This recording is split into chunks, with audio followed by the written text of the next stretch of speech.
Hello friends, आज की ताज़ा खबरों में आप सभी का स्वागत है। झारखंड की तमाम छोटी बड़ी खबर इस वीडियो में देखने को मिलेगी।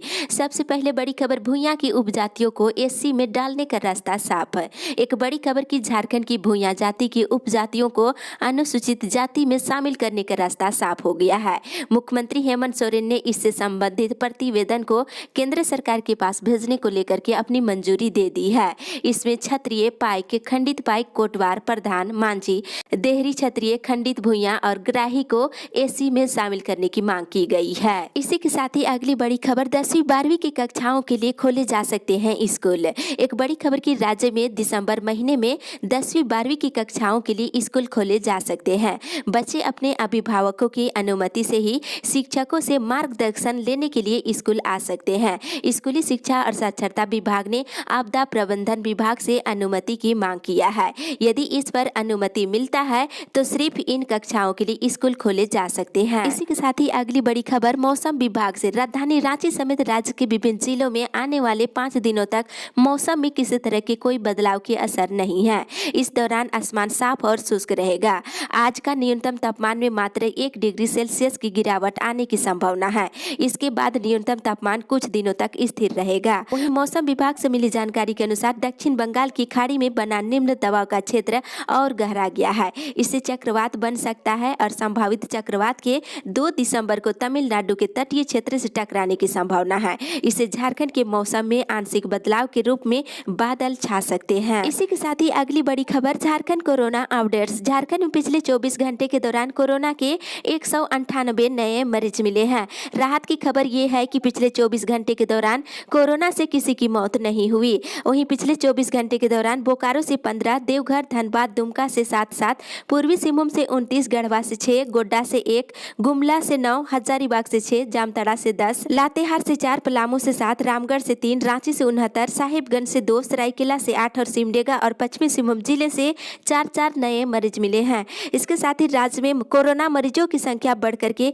1,08,984 हो गई है। इसी के साथ ही अगली बड़ी खबर, अनट्रेंड पारा शिक्षकों ने मंत्री को सौंपा मांग पत्र। अनट्रेंड पारा शिक्षकों की प्रतिनिधिमंडल ने झारखंड के पेयजल मंत्री मिथिलेश ठाकुर को मानदेय भुगतान कराने से संबंधित मांग पत्र सौंपे हैं। इस पर मंत्री ने आश्वासन दिया है कि 1-2 दिनों में लंबित मानदेय भुगतान के मामले को सुलझा लिया जाएगा। उन्होंने कहा है कि मुख्यमंत्री इस मुद्दे को लेकर के गंभीर है और अनट्रेंड पारा शिक्षकों को नहीं हटाया जाएगा। और वहीं अनट्रेंड पारा शिक्षकों के प्रतिनिधिमंडल के द्वारा रोकी गई मानदेय को शीघ्र भुगतान करने की मांग की गई है। इसी के साथ ही अगली बड़ी खबर, झारखंड की 10,000 बच्चों को ट्रेनिंग देगी बड़ी कंपनियां। एक बड़ी खबर की झारखंड के 10,000 छात्रों को हर साल ग्लोबल स्टैंडर्ड का मैन पावर बनाने की तैयारी है। इसके लिए टाटा टेक्नोलॉजी, डेल और HCL जैसी तकनीकी कंपनियों की मदद से सुपर क्रिटिकल टेक्नोलॉजी की ट्रेनिंग दी जाएगी। और देश के 20 टेक्नोलॉजी कंपनियों ने झारखंड सरकार को ये प्रस्ताव सौंपा है।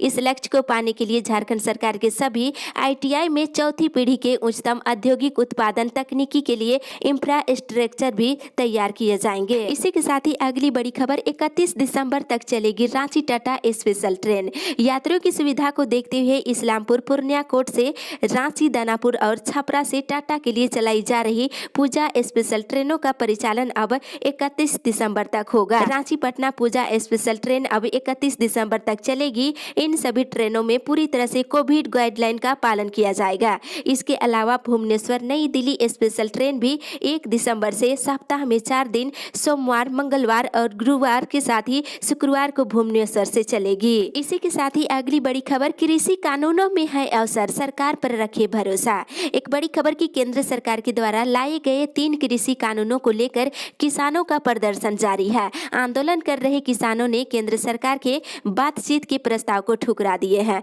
वहीं प्रधानमंत्री नरेंद्र मोदी ने रविवार को मन की बात के जरिए एक बार फिर से किसानों का मन बदलने का प्रयास किया है। उन्होंने कहा है कि बीते दिनों हुए कृषि सुधारों से किसानों के लिए नई संभावनाओं के द्वार खुले हैं। उन्होंने उदाहरण देकर कहा कि अधिकार और अवसर की प्राप्ति हुई है और साथ ही उन्होंने कहा कि कृषि में सुधार होने से किसानों के लिए नई संभावनाएं की द्वार खुले हैं। इससे उन्हें नए अधिकार और अवसर प्राप्त होंगे। साथ ही कृषि की पढ़ाई कर रहे छात्रों से गाँवों के किसानों को कृषि सुधारों और आधुनिक कृषि को लेकर जागरूक कर देश में हो रहे बदलाव का सहभागी बनने का अपील किए हैं। इसी के साथ ही अगली बड़ी खबर, निगम कर्मियों का अनिश्चितकालीन हड़ताल। 7वें वेतनमान की मांग को लेकर के रांची नगर निगम के कर्मचारी 10 दिसंबर से अनिश्चितकालीन हड़ताल पर जाएंगे। हड़ताल पर जाने से पहले रांची नगर निगम कर्मचारी संघ द्वारा नगर आयुक्त को पत्र लिख करके इसकी सूचना दे दी गई है।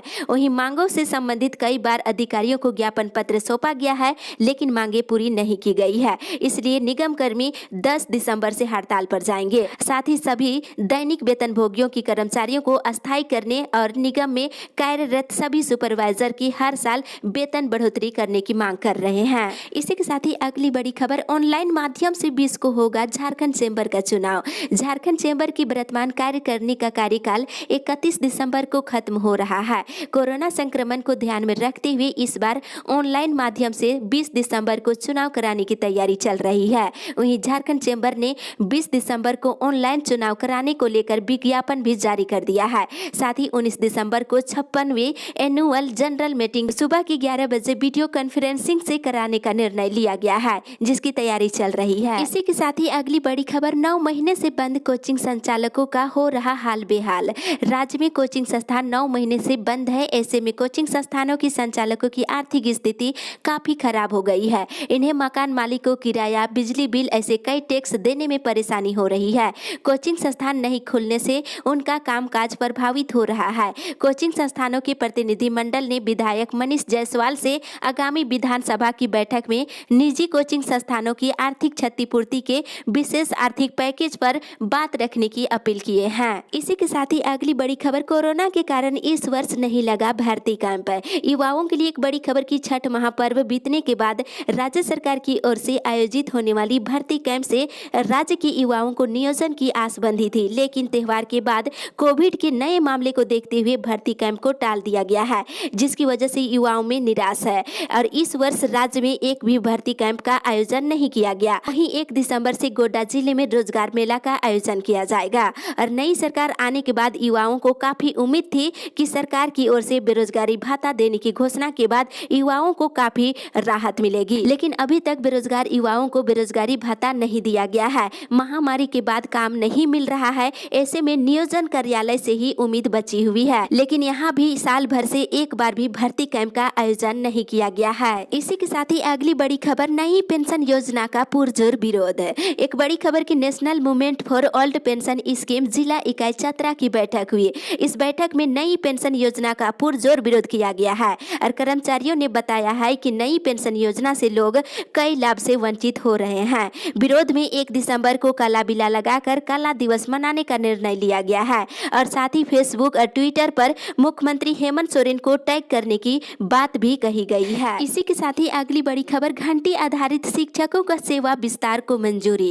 एक बड़ी खबर की मुख्यमंत्री हेमंत सोरेन ने घंटी आधारित संविदा पर नियुक्त शिक्षकों की पैनल का अवधि विस्तार 31 मार्च तक देने की मंजूरी दे दी है। विश्वविद्यालयों के स्नातकोत्तर विभागों और अंगीभूत महाविद्यालयों में स्वीकृत पदों के विरुद्ध ये शिक्षक संविदा पर है और मुख्यमंत्री ने रविवार को मंत्री परिषद के लिए तैयार संबंधित संलेख प्रारूप पर इसका अनुमोदन कर दिया है। जानकारी के मुताबिक उच्च तकनीकी शिक्षा विभाग के द्वारा राज्य के विश्वविद्यालयों और महाविद्यालयों में वर्ष 2017 में घंटी आधारित शिक्षकों को संविदा के आधार पर नियुक्त की गई है, तो घंटी आधारित शिक्षकों की सेवा विस्तार कर दिया गया है। इसी के साथ ही अगली बड़ी खबर, धान बेचने में जल्दीबाजी न करे किसान, हो सकता है नुकसान। किसानों के लिए एक बड़ी खबर की धान बेचने में जल्दबाजी करने वाले किसानों को आर्थिक नुकसान हो सकता है, क्योंकि सरकारी स्तर पर धान क्रय करने की प्रक्रिया अंतिम चरणों में है। सरकार के तयशुदा प्रावधानों और न्यूनतम समर्थन मूल्य के साथ बोनस देकर किसानों से धान क्रय करने के लिए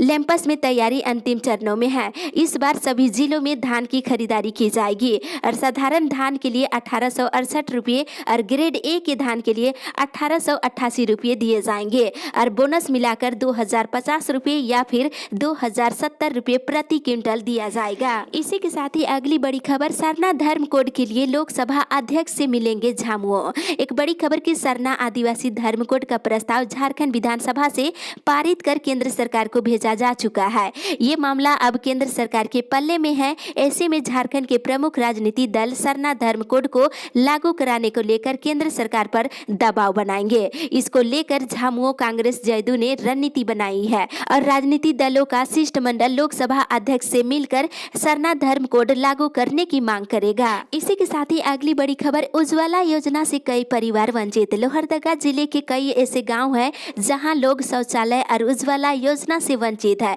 महिलाओं को काफी परेशानियों का सामना करना पड़ रहा है। जलवान के लिए लकड़ी काटनी पड़ती है। प्रशासन जनता दरबार लगाकर क्षेत्र की समस्याओं का समाधान करे। और जल आपूर्ति के लिए एक भी जल मीनार नहीं है। यहाँ के लोगों को काफी दूरी से पानी लाना पड़ता है। साथ ही जिला महासचिव विशाल कुजूर ने कहा है कि सांगली पंचायत में विधवा, वृद्धा पेंशन और दिव्यांग भाता से कई लोग वंचित है। लोगों की समस्या सुनने के लिए कोई तैयार नहीं है। इसी के साथ ही अगली बड़ी खबर, विस्थापित हुए परिवार के बेरोजगारों को सर्वे कर पहले नौकरी दे राज्य सरकार। एक बड़ी खबर की हटिया विस्थापित परिवार समिति की बैठक रविवार को हुआ और बैठक में सभी ने निर्णय लिया है कि सरकार के द्वारा जिस प्रपत्र के अनुसार सर्वे करने का प्रयास किया जा रहा है उसका ग्रामीण विरोध करेंगे। साथ ही विस्थापित परिवारों के बेरोजगारों को पहले सर्वे कर नौकरी देने की मांग करेंगे। वहीं एचईसी क्षेत्र में जिन संस्थानों का निर्माण कार्य पूरा हो गया है वहां सरकार पहले नियोजन करे, इसकी मांग कर रहे हैं।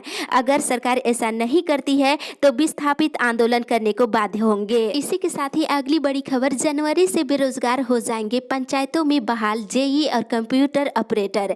एक बड़ी खबर की ग्रामीण विकास विभाग सह पंचायती राज के 14वें वित्त से पंचायतों में बहाल किए गए कनीय अभियंताओं और कंप्यूटर ऑपरेटर सह लेखा लिपिक की सेवा दिसंबर महीने में समाप्त हो जाएगी। बहाल कर्मी 3 साल से ज्यादा समय से कार्य कर रहे हैं, लेकिन सरकार की स्पष्ट गाइडलाइन के अनुसार इन कर्मियों को 15वें वित्त आयोग के लिए विस्तार नहीं दिया जाएगा और साथ ही वेतन और मानदेय भी भुगतान नहीं किया जा सकता है। इस वजह से जनवरी महीने से बिना कनीय अभियंता और कंप्यूटर ऑपरेटर के ही पंचायतों में विकास के कार्य संपादित करने होंगे। साथ ही इससे कर्मी ही केवल बेरोजगार नहीं होंगे बल्कि पंचायतों का काम भी पूरी तरह से प्रभावित हो जाएगी। इसी के साथ ही अगली बड़ी खबर, योजनाओं की जांच के लिए बनाई गई 8 कमेटी। हर कमेटी को 3-3 जिलों की जिम्मेवारी।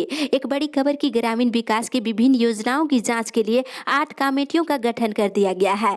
ग्रामीण विकास सचिव ने 8 कमेटियों के लिए अलग अलग पदाधिकारियों को अध्यक्ष बनाया है। हर कमेटी को 3-3 जिलों में चल रही ग्रामीण विकास योजनाओं की जांच करनी है और उन जिलों में एक बार ही नहीं बल्कि 3-3 बार जांच की जाएगी। कमेटी दिसंबर, मई और अगस्त में जिलों की जांच करेगी। इसी के साथ ही अगली बड़ी खबर, मानदेय बढ़ोतरी नहीं करके अन्याय कर रही झारखंड सरकार।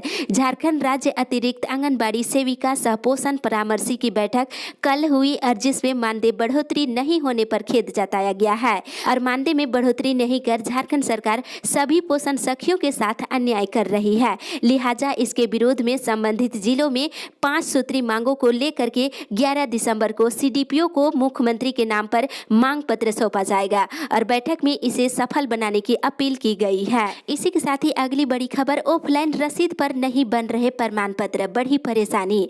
इन दिन जाति प्रमाण पत्र, आवासीय और आय प्रमाण पत्र को बनाने में छात्र छात्राओं के साथ ही आम लोगों को पसीने छूटने लगे हैं। लोग हर रोज अंचल कार्यालय का चक्कर लगा रहे हैं, बावजूद उन्हें सफलता नहीं मिल रही है। इससे जनता में पदाधिकारियों के प्रति आक्रोश बढ़ता जा रहा है। मिली जानकारी के द्वारा सीआई पुराने राजस्व रसीद के आधार पर उक्त प्रमाण पत्रों पर हस्ताक्षर नहीं कर रहे हैं। सीआई के द्वारा नए ऑनलाइन रसीद पर ही आवेदन को सीईओ के पास अग्रसरित करने की बात कर रही है, जिससे पुराने रसीद धारकों को परेशानी प्रमाण पत्र को बनाने को लेकर के हो रही है। इस अपडेट में बस इतना ही। आगे की खबर के लिए आप हमारे साथ बने रहे।